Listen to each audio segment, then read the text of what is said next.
Nada está dicho aquí en RPP Televisión. Les saluda Carlos Villarreal. Hoy no estará Jaime Chincha con ustedes. Está mal de salud. Le deseamos, por supuesto, una pronta recuperación a nuestro querido compañero aquí en RPP Noticias. Bueno, nada está dicho tampoco por Jorge Barata. O sea, no ha terminado de decir todo. Hoy empezó a hablar en Brasil, en Curitiba, acerca de aportes al Partido Aprista Peruano. Esto ha generado toda una especie de polémica, ¿no? Porque desde Brasil llegó una información, una versión, en el sentido de que, bueno, Barata dijo que efectivamente había habido aporte de Odebrecht a la campaña del 2006, la campaña que ganó Alan García, su segundo gobierno. Y luego aquí en Lima, los congresistas del APRA manifestaron que con las declaraciones de Barata todo había quedado deshecho en cuanto a las denuncias contra García Pérez, que se había demostrado su inocencia, que se le había eximido de responsabilidad. Pero, horas después, el señor Rafael Vela, el coordinador de las fiscalías, dijo allá en Brasil que eso no había sido así, que la declaración de Barata no había servido para, diríamos, establecer la inocencia de Alan García. Así que tenemos una versión por un lado y versión por el otro.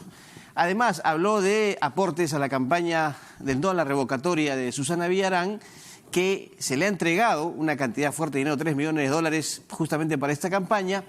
Y bueno, hasta ahora Susana Villarán no ha hablado, no ha querido, digamos, comparecer ante los medios de comunicación. Solamente ha estado su abogado constantemente en declaraciones con los medios de comunicación. Y hoy lo tenemos aquí justamente en los estudios para dialogar sobre este tema. En cualquier momento, enlace con nuestro compañero de labores, Víctor Reyes. Él es el enviado especial de RPP Noticias Curitiba en la cobertura de estos interrogatorios que serán hasta el día 26 del presente mes. Así que le damos la bienvenida a Iván Paredes, abogado de Susana Villarán. ¿Cómo está, doctor? Gracias por la visita. Gracias por tu invitación, ¿no? Gracias. Muy bien. Bueno, la pregunta se cae madura, como se dice, ¿no? ¿Se complica más la situación de Susana Villarán con lo que ha declarado hoy Jorge Barata? Pienso que no. Barata ha vuelto a repetir lo que hace más de un año lo ha dicho. O sea, dicen se ha ratificado, pero yo más que ratificar vuelve a repetir lo mismo. No ha dado ningún elemento adicional a lo que dijo hace más de un año. No ha dicho en todo caso cómo, cuándo, dónde. No ha dicho nada más. Entonces es una cuestión genérica que dice, bueno, sí, me llamó, que también lo dijo hace más de un año, y que eso ha quedado desvirtuado, pues, en la carpeta fiscal, el equipo especial Abajato le pide información a las diversas empresas telefónicas para que remitan todas las llamadas que ha hecho Susana Villarán de su celular y de su propia oficina, y en todas esas llamadas no aparece ninguna llamada a Brasil siquiera, ¿no? Entonces, ¿cómo puede decir el señor Barata que ha llamado Susana Villarán a él, cuando las pruebas son evidentes, los elementos de comisión son evidentes que ella no ha hecho ninguna llamada? Pero veremos, porque Barata ha prometido entregar todas las evidencias del caso, ¿no? Documentos, ¿no? Y otros a través de los servidores que utilizaba esta área, ¿cómo le llamaban?, de operaciones estructuradas. La caja 2, la caja que sería para los sobornos, ya, para ser más exactos, ¿no? Habría que esperar, pues habría que esperar qué dice, ¿no? Tampoco hay que desechar eso, ¿no? No, claro, pero hay que esperar, es una posibilidad todavía. O sea, venimos más de un año con lo mismo. Hasta ahorita no hay ningún elemento probatorio adicional a lo que dice Barata, que es una oración, además. Ni siquiera son dos frases o dos oraciones, o sea, es una oración que dice que habló y que le dio y nada más, no ha dicho nada más. Claro, a ver, en concreto, haciendo un desagregado, bueno, se le investiga por recibir supuestamente $4 millones de Odebrecht y de OAS, ambas multinacionales, para la campaña contra la revocatoria, repartidos de la siguiente manera: 3 millones dados por Odebrecht, como comentábamos, y 1 por OAS. El dinero habría sido solicitado por la exalcaldesa y su entonces gerente municipal, José Miguel Castro, ¿no?, en el primer trimestre del año 2013. Ahora, lo que sí llama la atención, doctor, es esta especie de cercanía de fechas en cuanto a la firma de determinadas concesiones. La del metro, o mejor dicho, la de Rutas de Lima, es el 9 de enero del 2013, ¿no?, a favor de Odebrecht. Se suscribió la adenda número 1 de la línea amarilla en beneficio de OAS, pues ambas coinciden, ¿no?, con fechas del supuesto financiamiento que recibió Susana Villarán para la campaña por el no. Eso también genera sospechas, suspicacias. Claro, pero habría que recordar que esto es aprobado por el Consejo Metropolitano, que son más de 40 regidores y ellos son los que aprueban. Ya. ¿No? Es más, Susana Villarán, como presidenta del Consejo Metropolitano, no vota. O sea, en esa aprobación, todos los que votaron ¿no? Son regidores menos ella. Ella no podía votar porque le prohíbe la ley. No podía votar, pero sí sabía. No. ¿Me dice usted que no sabía nada del tema? No. A ver, ellos ordenan, ¿no es cierto? Es como te decía hace unos momentos, el directorio decide algo y le dicen a su gerente, tienes que hacer esto. El gerente tiene que cumplir, porque el directorio lo ordena, que es la máxima instancia en una empresa. Igual acá, el Consejo Metropolitano, que es la máxima instancia en la municipalidad, le ordenan a ella que lo haga. Entonces, ella en todo caso no fue la que ordenó, los que ordenaron fueron los regidores, cosa que tampoco estoy diciendo que ellos son los responsables, pero que ellos lo ordenaron porque cumplían con todos los requisitos para poder hacer estos proyectos. Pero le insisto, lo que parece usted querer darnos a entender es que, bueno, ya ordenaron ciertas personas y Susana Villarán no sabía nada, estaba completamente que... No, a ver, no tampoco sabía, porque claro, ella está presente en las... Claro, pero ¿quiénes son era la cabeza de la campaña. Pero ¿quiénes deciden en estos proyectos? Estamos hablando del proyecto, tú me estás diciendo, la campaña es otra cosa. En el proyecto, ¿quién decide el proyecto que lo hagan? Rutas de Lima. Pero hay vinculación, obviamente, porque ¿no? Esa habría sido, ¿cierto?, la forma de camuflar estas... Pero camuflar con los 40 regidores que no son de su partido político, ahí ese camuflaje medio raro, ¿no? Porque yo no voy a camuflar algo, me van a camuflar gente opositora que inclusive están del partido opositor, del partido del señor Castañeda, el Ocio inclusive, ¿no? Entonces, ¿qué camuflaje podemos hablar si son de otros partidos? ¿No? Entonces, a mí me parece que ese tema está descartado, ahí no hay ningún tipo de camuflaje, ¿no? Ahora, no olvidemos también la declaración que hizo en octubre del 2018 Raúl Pereira, quien fue representante de Odebrecht en Rutas de Lima, que fue Castro quien le pidió personalmente a Barata el aporte de $3 millones. Añadió que fueron los ejecutivos de este Departamento de Operaciones Estructuradas, la División de Soborno, lo que procesaron el pago. Recordemos que Barata está, ¿no?, en una situación de colaboración en la cual una mentira echa por tierra todo, ¿no?, lo que él pueda decir, se perjudica él mismo. ¿Qué razón habría entonces para que Pero ahí hay que añadir también una cosa, que lo que dijo Ribeiro. Hay que añadir, es lo que falta, que Ribeiro dijo, sí, efectivamente, según lo que dice Ribeiro, pasó esta situación de los 3 millones que dice él, pero dijo que no fue nada a cambio, ¿no? Entonces, eso falta un plus adicional ahí. ¿Y cuál es el plus? Que no hubo nada condición a futuro que haya alguna o los beneficien en algo a Odebrecht. Eso es lo que falta. Y eso fue lo que lo dijo Ribeiro exactamente, expresamente ha dicho eso. Entonces, no hay que dar las opiniones que vierte en este caso Ribeiro parcializadas, no hay que completarla. Sí, dijo que se les dio, pero no hubo nada a cambio. Y eso hay que agregarlo, ¿no? ¿No está preocupado la defensa, usted en este caso, la propia Susana Villarán, por las pruebas que pueda presentar y que se ha ofrecido a entregar en estos días Jorge Barata? A ver, claro, porque realmente se ha armado una campaña, ¿no? Susana me dice que todos los medios de comunicación están en su casa en Lurín, esperando pues que ella salga, porque se ha corrido el rumor pues de que ella ya en estos días o ayer se le imponía la prisión preventiva. Es una campaña realmente demoledora en el sentido que los medios de comunicación social o algunos medios de comunicación social se han comprometido a crear la idea de que ella se va con prisión preventiva. Y eso quiero aclarar. Susana Villarán se encuentra con comparecencia restringida. Sí. Y además con impedimento de salida. A diferencia de lo que ha pasado con el expresidente Kuczynski y el expresidente Alan García. Ellos estaban con impedimento de salida y en etapa de diligencias preliminares. Susana Villarán está en la etapa de investigación preparatoria. Por lo tanto, a ella no le pueden imponer detención preliminar. La detención preliminar se impone en las preliminares. Por lo tanto, lo único que cabría ya, ¿qué cosa es? Prisión preventiva. Pero para en el caso de ella le impongan prisión preventiva, ella ya tiene una comparecencia restringida, en la cual el juez le ha dicho que tiene que cumplir las restricciones. Y la única manera, según el artículo 287 del Código Procesal Penal, inciso 2, dice que para variar esa comparecencia a prisión preventiva, tiene que incumplir las restricciones.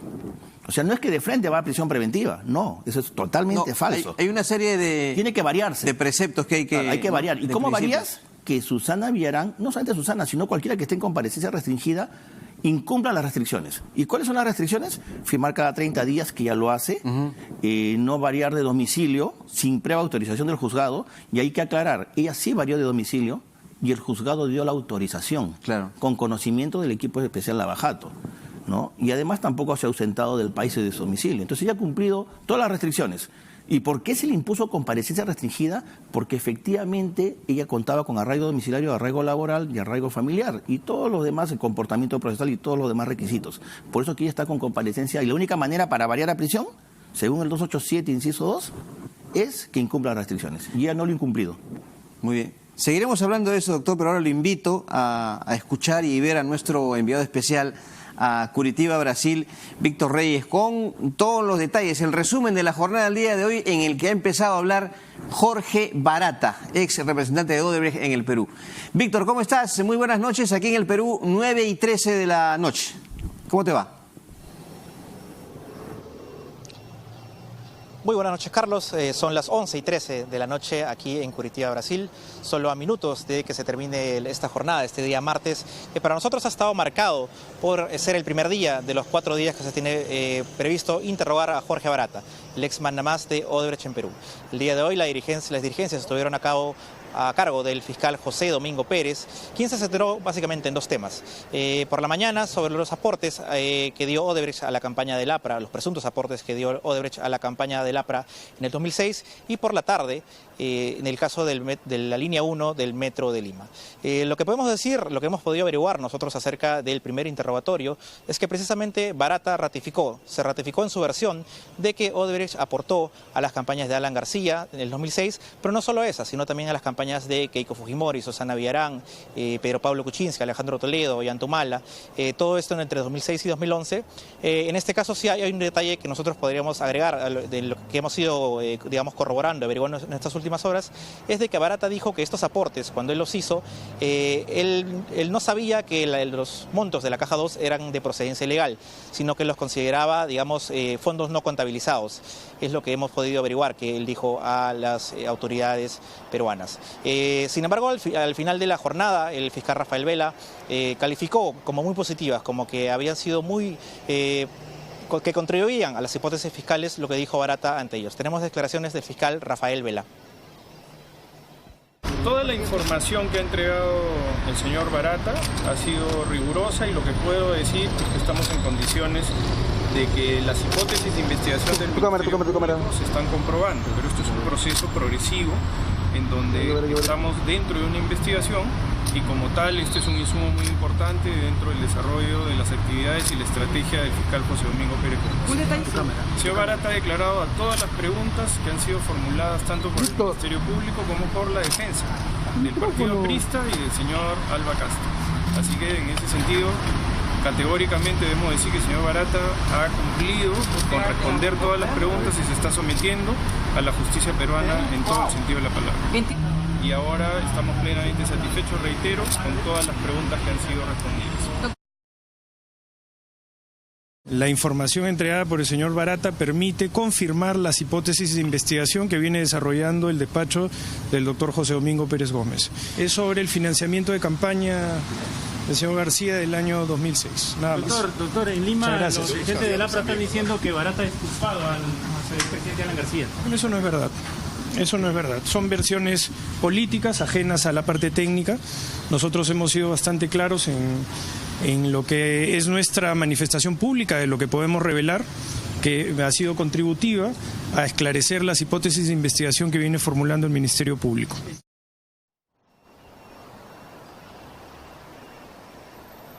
Ahí teníamos las declaraciones del fiscal Rafael Vela, el coordinador del caso Lavallato, quien, según él, las declaraciones de Barata de hoy no exculparon al expresidente Alan García. Esto se contradice con lo que dijo el abogado Erasmo Reina, el ex abogado de Alan García, quien participó en la diligencia de hoy como abogado interconsulto del partido aprista. Vamos a escuchar lo que dijo Erasmo Reina.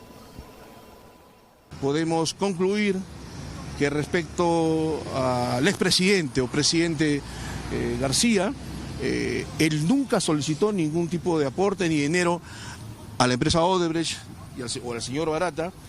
En segundo lugar, él nunca, de manera expresa, señaló o comunicó un agradecimiento por este aporte.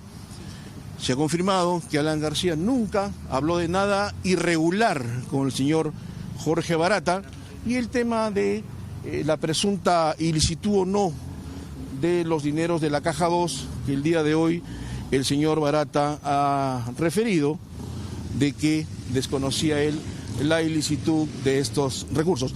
Podemos concluir de que nada ilícito hubo en el comportamiento del expresidente, de que él en absoluto supo de estos presuntos aportes.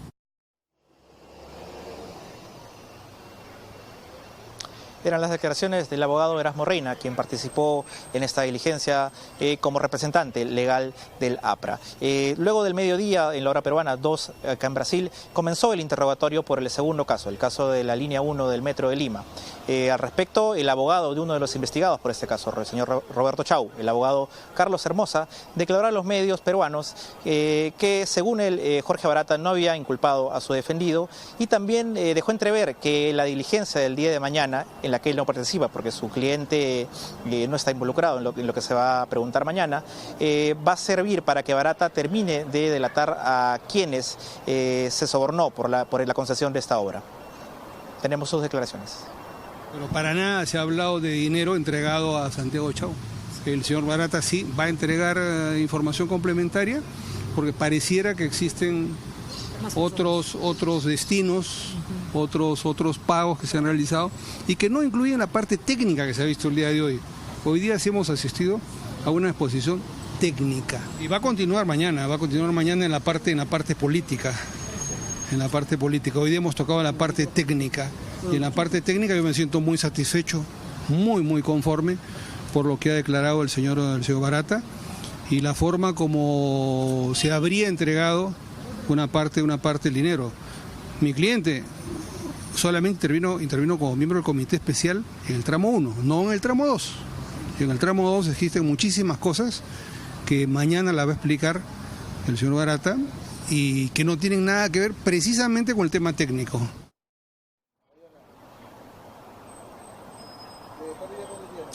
Eran las declaraciones del abogado Carlos Hermosa, representante del investigado Santiago Chau, lo que respecta al caso del Metro 1, de la línea 1 del Metro de Lima. Precisamente sobre este caso se va a seguir interrogando mañana a Barata desde las 9 de la mañana, hora de Brasil, 7 de la mañana, hora peruana. Esto va a ser hasta el mediodía y luego de un pequeño break por el almuerzo de los fiscales se va a proceder a interrogar a Jorge Barata por la carretera interoceánica, esta obra que involucra tanto al gobierno de Alejandro Toledo como al de Alan García. Víctor, muchas gracias entonces. Estaremos pendientes, por supuesto, mañana a través de RPP en sus plataformas informativas sobre este nuevo día de interrogatorios a Jorge Barata y otros. Víctor Reyes es nuestro enviado especial y por supuesto mañana tendrá otro día complicado, agitado, ¿no? de harta chamba, como se dice, para esta cobertura que es fundamental. Bueno, estábamos con el doctor Iván Paredes, abogado de Susana Villarán, exalcaldesa de Lima. ¿Está de acuerdo usted, doctor, y seguramente lo ha escuchado, ¿no?, en el tema de la investigación, que este caso contra Susana Villarán es el que tiene más evidencias, quizás de todos los que tenemos? Hay información, según los fiscales, para evidencias y, por supuesto, armar hipótesis de Odebrecht y de OAS. ¿Es así, cree usted? Sí, efectivamente. El mismo fiscal, el doctor Rafael Vela Barba, ha señalado en el diario El País, ¿no? Y ha señalado enfáticamente que hay mayores elementos de convicción, pero también ha dicho que variar o pedir la prisión preventiva de Susana Villarán es lo más difícil, porque si bien es cierto hay elementos de convicción según él, pero no puede fácilmente variar una comparecencia restringida a prisión, y eso él lo ha dicho en el diario El País, ¿no? Entonces yo pienso lo mismo también, ¿no? Es más, como yo digo, mañana supongamos que Barata enseñe los medios probatorios, supongamos en el supuesto negado que presente documentos, supongamos, igual, por más elementos de convicción que haya, no podrían variarle la comparecencia a Susana Villarán porque tiene que incumplir, te vuelvo a repetir, las restricciones. Ella no lo ha incumplido, ¿no? Recuerda que para la prisión preventiva tienen que darse los 3 requisitos, ¿no? Elementos de convicción graves, pena probable mayor a 4, la prognosia de la pena y el peligro procesal. Los 3. Y en el caso de Susana no hay peligro procesal. No, nosotros siempre hemos sido muy escrupulosos en el tema del arraigo domiciliario, arraigo familiar, en caso de Susana que ha sido acreditado. Porque si no hace tiempo, pues, si es que se hubiera cumplido ese requisito, le hubieran pedido prisión preventiva. En el caso de Susana, no. Claro, ella le comentaba a usted que, por ejemplo, que hay una campaña, ¿no?, en su contra. Ahora, ¿qué le ha comentado respecto a todas estas declaraciones que ha brindado el día de hoy Jorge Barata? ¿Ha conversado usted con ella? He conversado Poco, no sí, porque tenemos actividades también profesionales, pero sí conversó lo suficiente, sabe, pero también y coincide conmigo plenamente, no ha dicho nada más. O sea, Barata, por ejemplo, ahora ha dicho dos cosas. Va a presentar documentos con, no sé, 400 folios, creo que he visto 4.000 folios. Bueno, que esperemos que los presente, ¿no? Ese es uno. Y dos, también otro punto importante que acaba de decir, ¿no? Su enviado especial, ¿no? Que dice que el doctor Mino Vela Barba ha señalado que el mismo Barata no sabía que esa caja 2 era de procedencia ilegal el dinero. Entonces, si Barata, que es funcionario de Odebrecht, no sabe que es de procedencia ilegal, con mucho menos razón van a poder saber Susana Villarán y otros que están involucrados en estos delitos. Él mismo lo ha dicho. Entonces, ¿cómo pretenden decirle que Susana sabía que ese era de procedencia ilegal cuando el mismo Barata, que está con colaboración eficaz, aprobado por el Ministerio Público, no sabe que era de procedencia ilegal? ¿No? Eso para nosotros es un argumento muy concreto y además muy favorable, ¿no? Claro. Doctor, le invito ahora a que tengamos una participante más en esta conversación, ¿qué le parece? ¿Cómo? Y tenemos en la línea telefónica, también está ya por supuesto en Curitiba, Brasil, a nuestra colega Graciela Villasís, quien ha hecho pues investigaciones muy exhaustivas en torno a este caso de corrupción Odebrecht. ¿Cómo estás, Graciela? Muy buenas noches, gusto de saludarte. Buenas noches, Carlos. Un gusto saludarte a ti y a tu público también. Bueno, aquí estamos justamente con el doctor Iván Paredes, que es el abogado de Susana Villarán. Bueno, ¿qué es lo más resaltante, Graciela, para ti en este primer día de interrogatorios a Jorge Barata? Hemos tenido, por supuesto, una especie de cruce de versiones desde la mañana con relación a los aportes al APRA, la situación de, Alan García, sus denuncias. Los apristas dicen que ya con esta declaración de Barata el señor García pues queda eximido de toda culpa. El caso Susana Villarán, aquí el doctor Paredes comenta que en realidad la versión de hoy día no compromete aún más la situación de la exalcaldesa de Lima. Bueno, empiezo a responderte por lo último. El señor Jorge Barata va a declarar sobre Susana Villarán recién el viernes.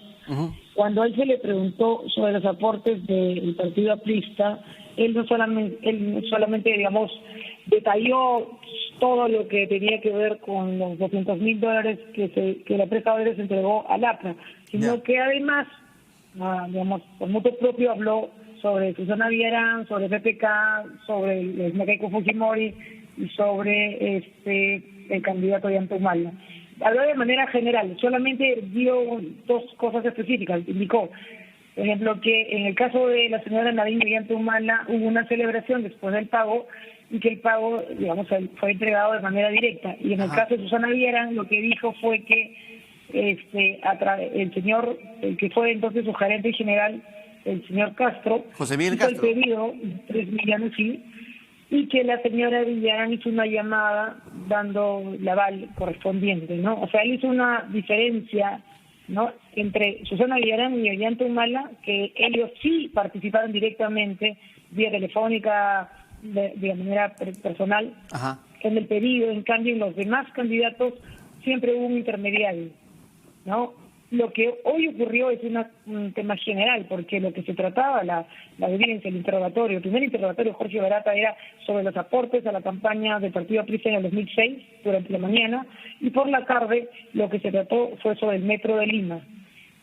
Ojo que mañana recién se va a hablar sobre el caso de Luis Nava, sobre el caso de Miguel Atala, sobre la Interoceánica Sur, ¿no? Sobre el caso de la señora Susana Villarán recién se va a tocar al detalle el día viernes.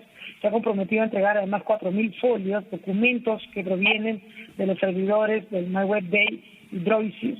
Y además mañana va a declarar el señor Leo Piñeiro de la empresa OAS sobre el dinero que se le entregó a la campaña de Susana Villarán. Y esta situación, Graciela, esta situación que hubo, la verdad, no sé si decirle curiosa, pero llamó mucho la atención, ¿no? La diferencia de versiones que hay con relación a los aportes al partido aprista, en el caso de Luis Alba Castro, quien fue ministro del Interior durante el segundo gobierno aprista, y también la responsabilidad que habría tenido Alan García, quien lamentablemente falleció. Los apristas decían que, la declaración de Barata más bien ha sido una positiva, una especie de triunfo para el APRA y que limpia la imagen de Alan García. ¿Qué fue lo que exactamente declaró Jorge Barata en ese sentido y que también amplió Rafael Vela? Jorge Barata lo que ha declarado es que, o ha ratificado que entregó al señor Luis Alba Castro, exministro del gobierno crista, expremier, $200.000, ¿no? También ratificó la autenticidad de los documentos de la División de Operaciones Estructuradas en la que señala APRA $40.000 y el codename de Laque, que era el seudónimo de Luis Alba Castro, por $60.000.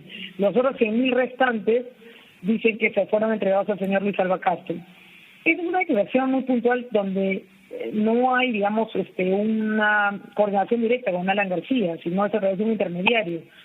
Entonces, no entiendo, digamos, por qué los patristas han salido a decir que es una victoria, cuando recién prácticamente estamos comenzando en orden los interrogatorios. Es decir, por la tarde ya la novedad es que se ha ratificado, o digamos, Barata ha ratificado lo que dijo el señor Nostre, ¿no? Que se le pagó tanto a Cuba y a los otros funcionarios que participaron en el comité especial. Pero lo que ha adelantado para mañana el señor Barata es que medio millón de esos casi 14 millones faltantes fueron entregados al hijo de Luis Nava porque él participó en las gestiones para que se logre la adjudicación del Metro de Lima, y que mañana recién se va a nombrar a todos aquellos funcionarios de mayor rango, nivel del ex viceministro Jorge Cuba, ¿no? Es decir, hoy día se ha tocado más el tema de funcionarios que tenían que ver con el tema técnico. Claro. Mañana se va a conocer por primera vez quiénes están sobre el señor Jorge Cuba, ¿no? Y luego, y también se va a conocer al detalle las transferencias que se hicieron a través del señor Luis Nava, Atala, y todo lo que, digamos, lo que todos los peruanos queremos conocer, ¿no? O sea, la declaración más importante sobre el caso García se va a producir recién mañana. ¿Y cómo vislumbras, Graciela, con la experiencia que tienes a raíz de las investigaciones que has hecho, cómo se vislumbra el escenario, básicamente jurídico, penal, a partir del día viernes, cuando termine todo este interrogatorio y hable y entregue las pruebas concretas, tangibles, el señor Jorge Barata? Bueno, yo creo que va a cambiar bastante el escenario, porque según lo que ha trascendido, y además los propios abogados que han estado presentes y lo han dicho en cámara, es que hay muchas personas que no han sido mencionadas y que están tranquilamente en sus casas por el momento, y que van a ser públicas mañana, a partir del día de mañana. Además, se van a entregar 4.000 folios que pertenecen al servidor MyWeb Day y van a permitir seguir el rastro de las cuentas. Es decir, no podría, por ejemplo, en el caso de la Oficina Zona Liberal, decir que no hay evidencias, ¿no? Está el señor Castro, está Burián, hay varios testimonios, y entiendo va a haber documentación acreditada, que es lo que la empresa se ha comprometido a entregar. También hemos podido hablar nosotros con la empresa, con los funcionarios de Odres aquí en Brasil, los cuales están absolutamente dispuestos a contribuir, ¿no?, con la justicia. Al menos eso es lo que se espera, que se cumpla y que se honre el contrato, el convenio también. Muy bien, Graciela, te agradezco mucho por estos minutos. Sabemos que la jornada ha sido durísima, pero gracias por tu gentileza como siempre, y por supuesto tenemos al tanto, en contacto en estos días. Muy amable. A ti, Carlos, buenas noches. Graciela Villasís, periodista de investigación del diario El Comercio, una de las más conocedoras en este tema de el caso de corrupción Odebrecht. Bueno, entonces habrá que esperar al viernes. Yo le preguntaba sobre la situación, ya esto ya desde el punto de vista más personal, en el caso de Susana Villarán. ¿Cómo la ve usted? ¿Tranquila, preocupada, con temor de lo que se puede venir? Efectivamente, como usted decía, las versiones sobre un posible pedido de prisión preventiva eran cada vez más fuertes en estas últimas horas. ¿Ella cómo está? Y bueno, yo he hablado con ella, estoy permanentemente en contacto con ella, y está tranquila. Este tema de la prisión preventiva ya viene de meses, ¿no? Hace varios meses. Ya habíamos previsto este tema, ¿no? Habíamos previsto que pasado lo de Pedro Pablo Kuczynski y Alan García, se va a ir pues todo el ataque de los medios de comunicación social contra ella, ¿no? Se estaba un tema previsto, Y justamente ha pasado esto, ¿no? Ha pasado esto, porque se creó el rumor que ya tenía orden de detención preliminar, lo cual era totalmente falso. Pero ¿es correcto decir que hay un ataque de todos los medios de comunicación social? No, de algunos medios de comunicación social, no de todos, ¿no? Sí es cierto, no de todos, pero sí de los que ya más o menos sabemos quiénes, ¿no? De dónde se generan estos rumores, ¿no? Y se ha generado a partir de una detención preliminar que supuestamente era el domingo, y no ha habido nada hasta ahora, ¿no? Y de ahí creció, de ahí ¿No retomaron. siente ella que toda la situación está en su contra?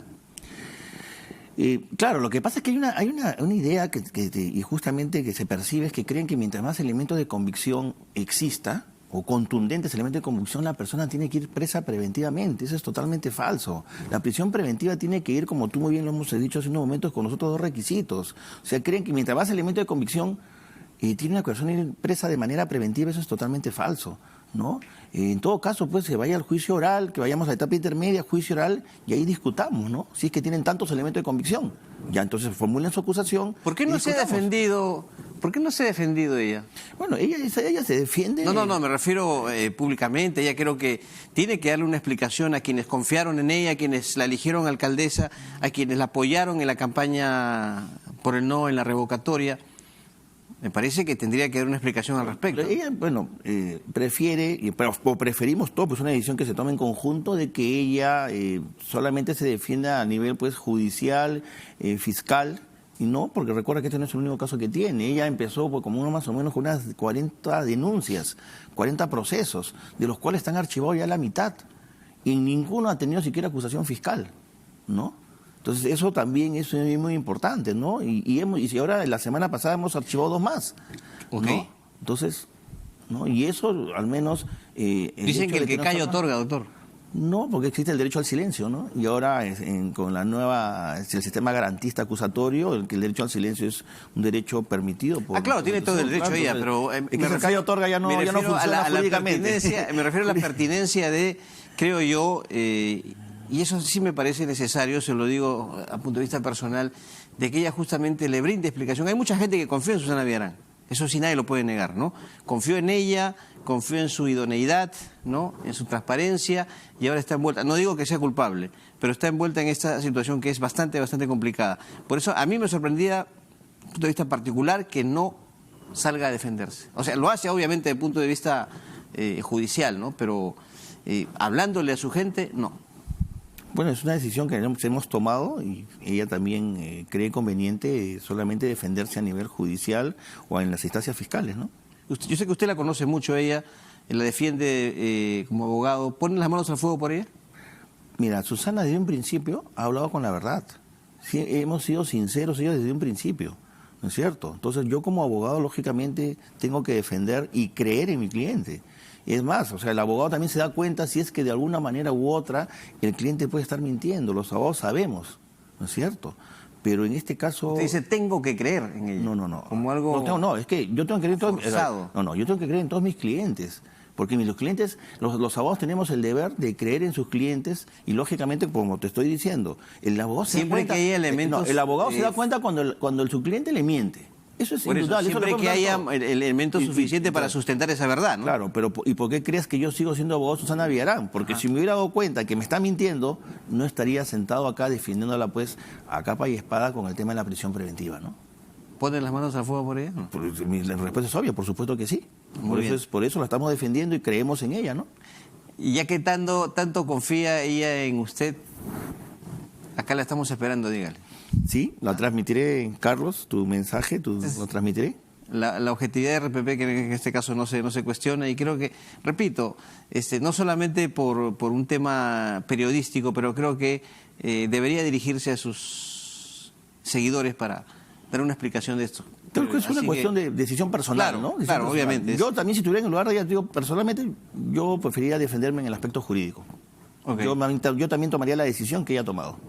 Ok, pero igual, por favor, hágale presente que aquí la estamos esperando.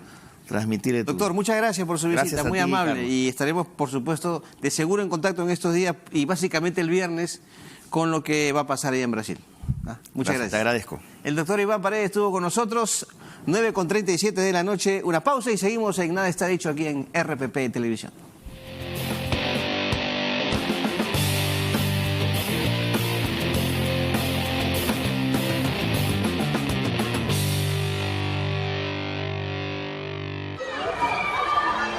El Perú tiene un gasto público en educación de 3.011 nuevos soles por cada alumno, hasta 4 veces menos que en Chile. Con miras al Bicentenario, una reforma educativa que invierta en las necesidades de alumnos y maestros es primordial para seguir avanzando hacia una mejor sociedad.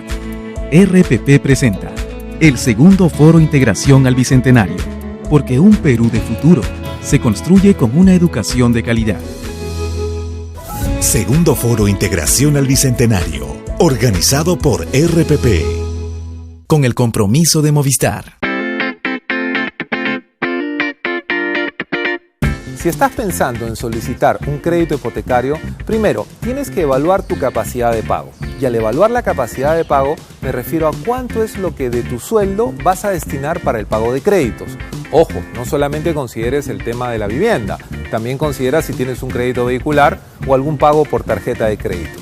La suma de todos estos pagos no debe ser mayor al 30 o el 40% de tus ingresos. Si quieres ayudarte un poco y tienes una pareja, puedes sumar los ingresos de esta persona también y entre los dos podrán tener ese 30 o 40% para poder pagar una cuota un poco más alta. Otro tema importante a la hora de pedir un crédito hipotecario es el tema de los intereses. Cuando nosotros hablamos de intereses, muchas veces pensamos que al tener mayor plazo, mi cuota va a ser más baja, por lo tanto voy a pagar un poco menos. Te recomiendo algo. Pide una simulación para el crédito de 15, 20 y 25 años. Compara la cuota de 15 años con la de 25. Si la diferencia es muy grande, podrás tener una cuota de 25 años sin ningún problema y pagar el crédito en ese tiempo. Pero si tú ves que la diferencia es corta, ¿no es mejor tener un crédito solo por 15 años y no estar endeudado durante 10 años más? Espero te sirvan estas recomendaciones.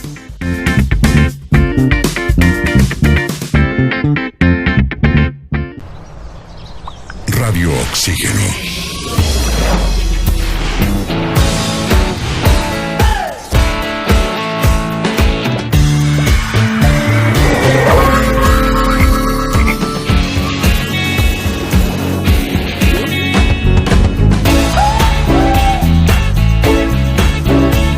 Vemos el mundo diferente porque respiramos música. Radio Oxígeno. Clásicos del rock and pop. ¿Sabes cuál es la película más taquillera? ¿Qué obras de teatro están en tarima? ¿Los museos que puedes visitar? Eso y mucho más en Primera Fila. Películas en cartelera, canciones del momento, exposiciones de arte, funciones de teatro. Con nosotros siempre estarás en Primera Fila, de lunes a viernes a la 1:30 de la tarde por RPP Televisión.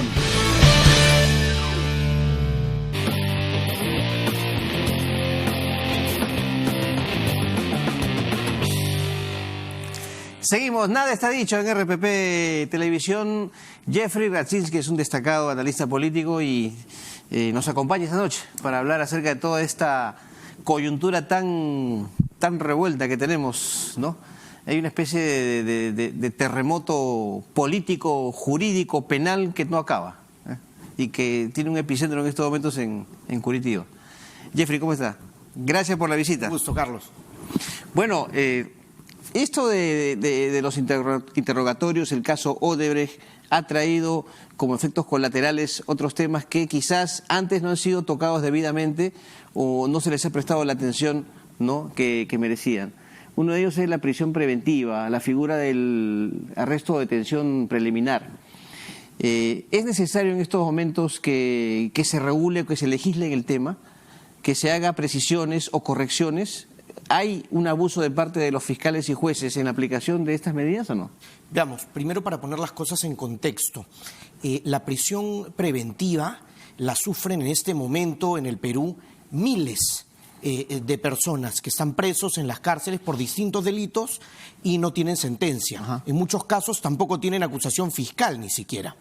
El asunto es que, como en este caso hay algunos políticos muy poderosos, empresarios muy poderosos, que están, digamos, en el marco de estas solicitudes y órdenes judiciales para prisión preventiva, el tema se ha puesto en agenda y en debate público, y en buena hora, porque es importante discutir un asunto que va contra uno de los principios y valores fundamentales de la democracia, que es la libertad.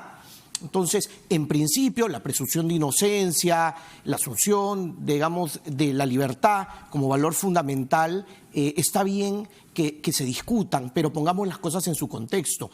Hoy hay menos personas con prisión preventiva de lo que había hace 8 años en el Perú. ¿De cuánto estamos hablando? No sé si hay una estadística al respecto. Sí, según el INPE, hoy es aproximadamente el 41% de los presos no tienen sentencia. Hace 8 años era 58%. Ajá.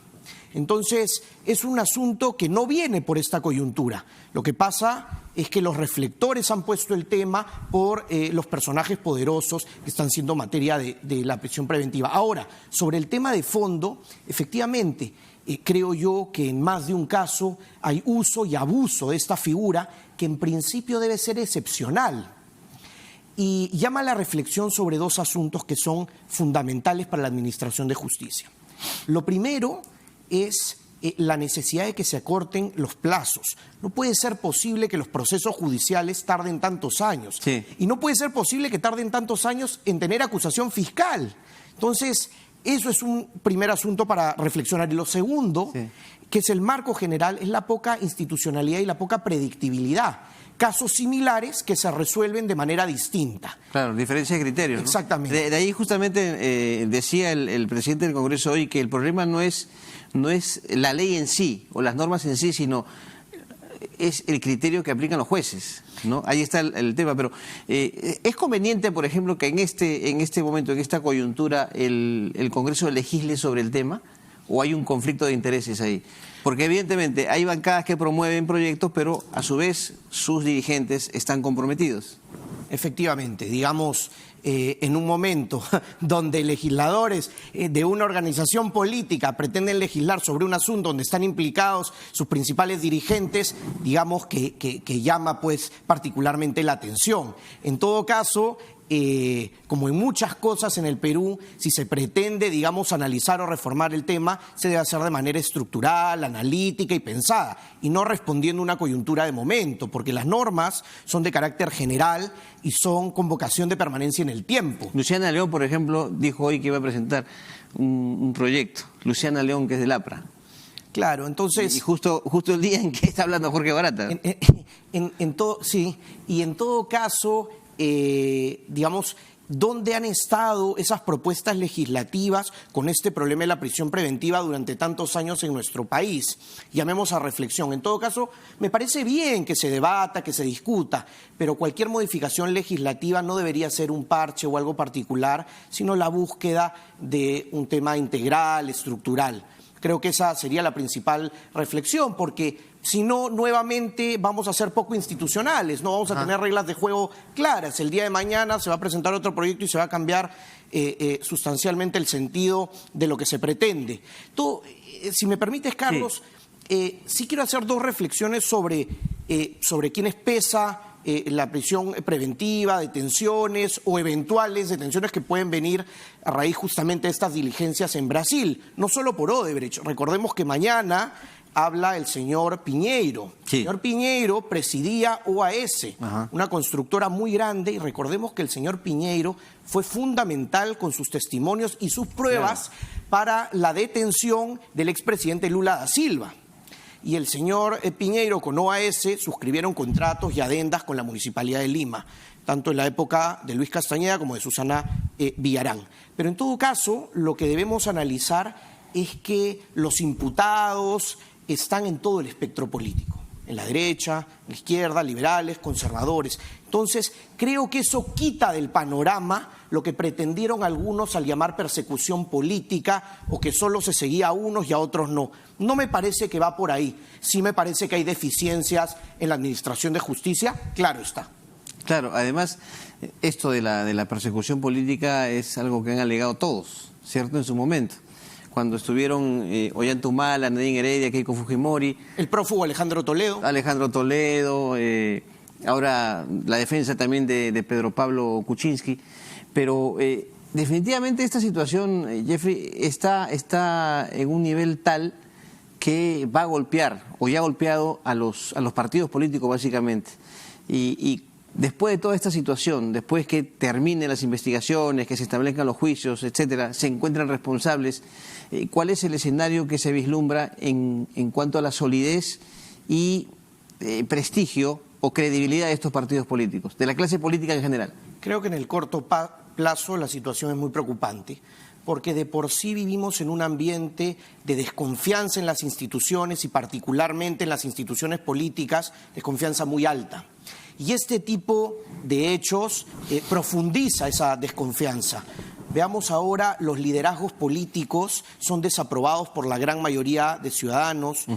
Muchas propuestas no tienen legitimidad porque tienen un rechazo liminar de la población que no confía en lo que proponen las autoridades ni los dirigentes políticos. En el corto plazo la situación es complicada, pero en el mediano plazo puede ser positiva, porque un asunto clave también en un Estado de Derecho es precisamente luchar contra la impunidad.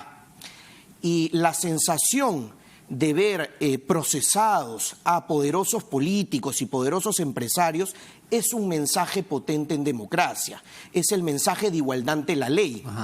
Y eso en el mediano plazo puede contribuir precisamente a formar nuevos liderazgos y nuevas composiciones y recomposiciones políticas. Así es. Bueno, además, justamente con Jeffrey comentábamos este pronunciamiento que ha emitido un grupo de personas muy importantes. Hay parlamentarios, no solamente del APRA, ex parlamentarios, hay hasta periodistas, intelectuales, en fin, sobre la defensa de la dignidad de la persona. Y esto obviamente con relación a la aplicación de la prisión preventiva, la aplicación de la detención preliminar. Se hace referencia obviamente al caso lamentable del fallecimiento del expresidente Alan García Pérez. Y por ejemplo, acá tenemos una parte de este comunicado. Expresamos nuestra plena coincidencia con lo advertido por diversos especialistas, en el sentido de que es evidente que de no mediar el máximo esfuerzo por generar un compromiso introspectivo con la propia independencia institucional, los jueces corren el riesgo de resultar influenciados por los juicios paralelos o mediáticos que muchas veces, haciendo tabula rasa de las mínimas garantías del debido proceso, pretenden que la institución de la prisión preventiva sea aplicada como una sentencia anticipada a aquel que, sin mediar, por supuesto, un justo proceso, la mayoría de la población o un sector con capacidad de posicionamiento mediático ya ha juzgado como culpable. Es un deber irrestricto de la judicatura mantenerse inmunes frente a esas presiones. La condición de juez o fiscal de la República así lo exige. Bueno, está firmado, entre otros, por Luis Gianpietri, quien fue vicepresidente en el segundo gobierno de Alan García, Lourdes Mendoza del Solar también, Francisco Tudela, ex canciller de la República, Luis Castañeda del Ocio, exalcalde de Lima, congresistas como Luis Galarreta, Úrsula Letona, Milagros Salazar, que son de Fuerza Popular, ¿no? Otros más, exparlamentarios, Gustavo Pacheco, periodistas como Diana Seminario, César Campos, en fin, una lista larga de adherentes a este pronunciamiento. Y va justamente, Jeffrey, con lo que estábamos hablando, ¿no?, acerca de la pertinencia o no en los criterios usados para la aplicación de estas figuras, ¿no? Claro, y creo que tiene fundamento lo que señala el pronunciamiento. El asunto es poner las cosas en perspectiva y asumir las responsabilidades. Por ejemplo, el Congreso de la República pudo haber legislado o pudo haberse, digamos, pudo haber rechazado el proyecto de decreto legislativo que pasaba de 18 a 36 meses la posibilidad de la prisión preventiva. Que lo firmó Pedro Pablo Kuczynski. Correcto, paradójicamente. Ironías de la vida, ¿no? El 2016, ajá, correcto. Entonces, eso lo pudo haber observado o derogado el Congreso de la República, como sucedió con decenas de decretos legislativos, por ejemplo.